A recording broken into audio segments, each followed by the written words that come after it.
Right, this is an unscheduled little video.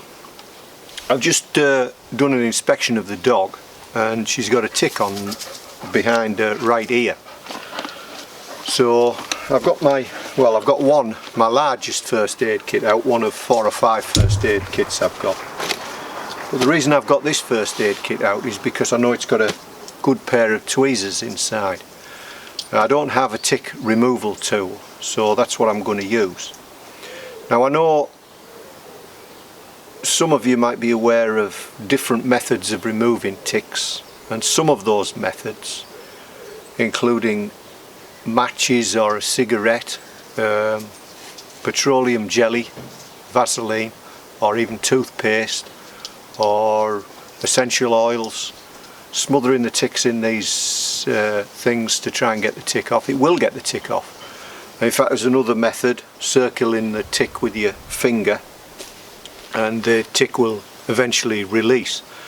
But the problem with all these methods is if you're stressing the tick while the tick is attached, the tick will start regurgitating some of its food back into its host and massively increasing the risk of infection, either through viruses, bacteria, or any parasites that the tick's carrying.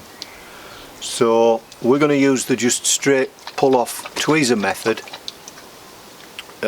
which there might be a slight risk of leaving mouth parts in, but we'll deal with that later. But it gets the tick off quickly. So if I can get the dog to cooperate, well, it's important to get the tick off relatively quickly, and it's important to go through your first aid kit and use it regularly so you know what's in there and where it is when you need it. The only other thing I need besides the first aid kit is something to put the tick in when I've removed it, so I'm going to put it in this glass jar. I know there's big thing about ticks, you should keep the tick, monitor the dog, blah blah, but at this time of year there are just lots of ticks in this area and the dog's going to pick up ticks, you know, all the time this time of year. So I'm not too worried about keeping the ticks, I'm not too worried about excessive monitoring of the dog, because it's just got to be taken as a fact of life at this time of year in this part of the country where I'll be taking the dog out, and I'll get ticks on me as well, so it's just in a way an occupational hazard that has to be dealt with. But at this time of year, if you've got animals, then you should be checking them for ticks, and depending on the areas you go, if you go in the woodland when it's humid and warm like it is now, then there's going to be ticks if there's animal. A lot of the ticks we get are deer ticks. There's a lot of deer about, and they can be dangerous. You know, let's not overblow the danger. I know Lyme disease will come into everybody's mind, and I know somebody who's had Lyme disease and it is life-threatening. He was in intensive care for a while, so it's not going to be underestimated, but at the same time, you know, it's just a risk that's there and it's got to be dealt with. So we'll open this up and get the tweezers out, and then we'll try and get the dog to cooperate because she's on light duties at the moment after a small operation, so she's been confined to the house a lot, so she's got a lot of energy.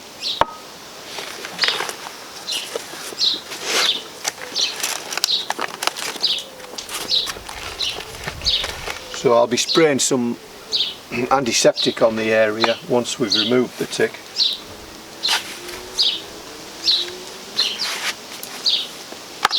And that's the tool I'll be using to do it.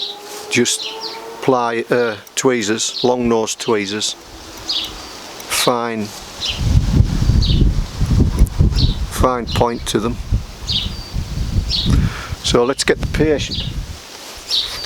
Jess, sit.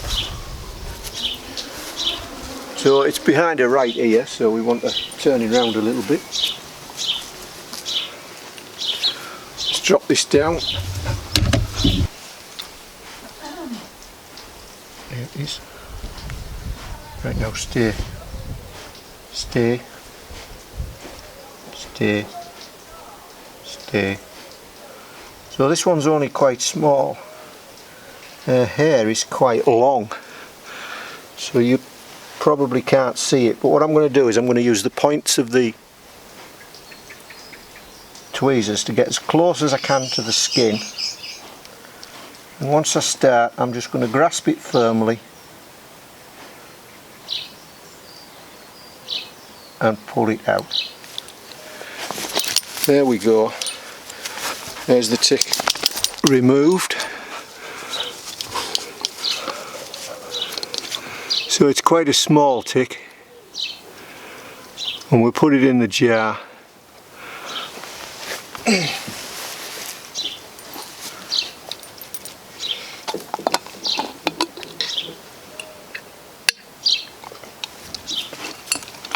So there we go, we've got it in the bottom of the jar. And now we're just going to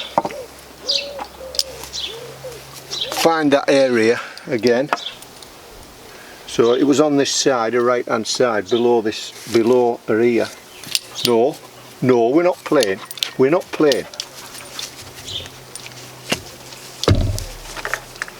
Come here. Come here. Sit. Good dog. Now stay. Now stay. Stay. Come here, stay.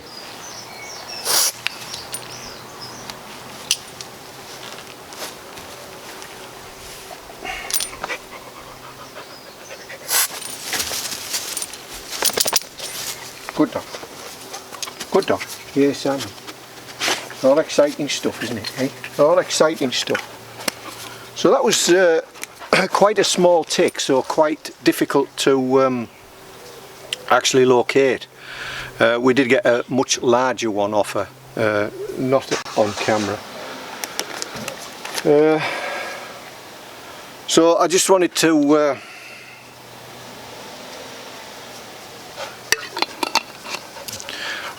do that on camera, although it wasn't done, you know, like without the dog's not used to having ticks taken off, and she's very excitable at the moment because she's been in the house on light duties for so long, so she just wants to run around, but she can't do that yet for a few days.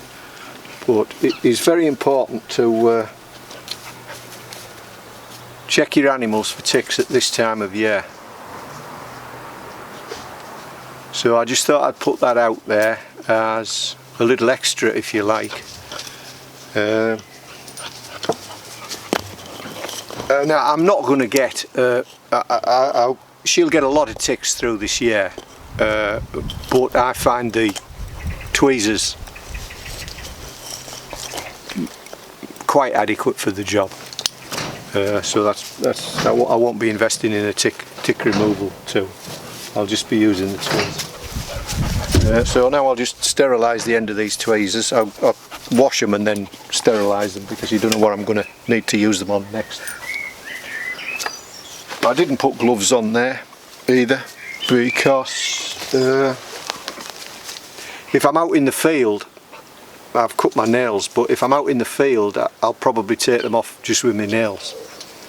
It's better just to get them off as quickly as you can.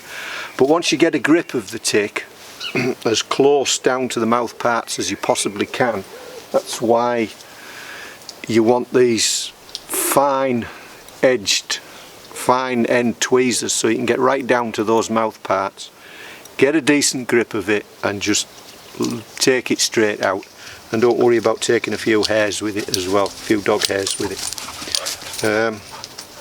If you have a look at the tick afterwards, you'll see whether you've left mouth parts in or not.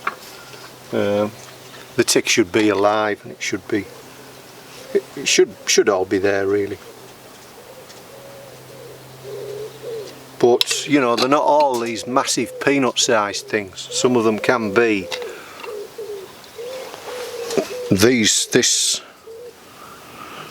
that small little speck there in my hand, and you can see it's 8 little legs. It's related to a spider, still alive there, so we'll deal with that presently. But just come here.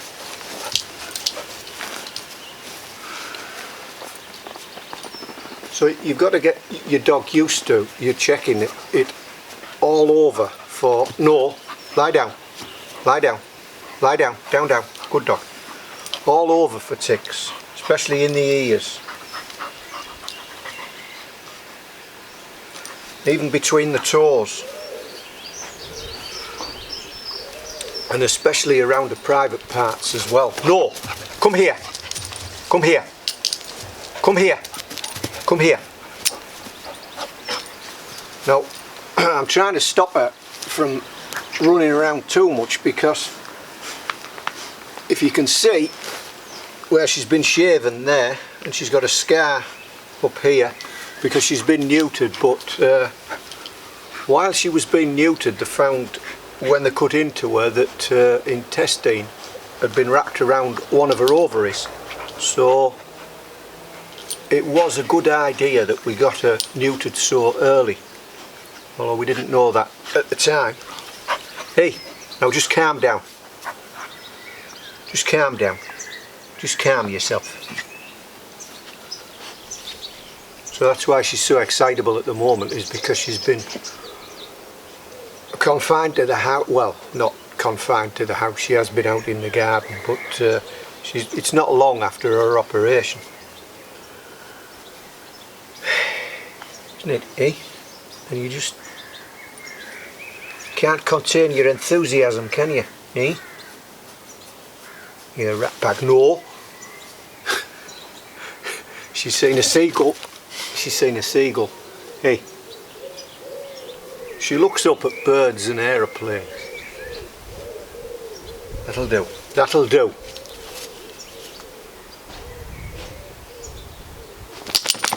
Hey. That'll do. Here. Chew that instead of my hand.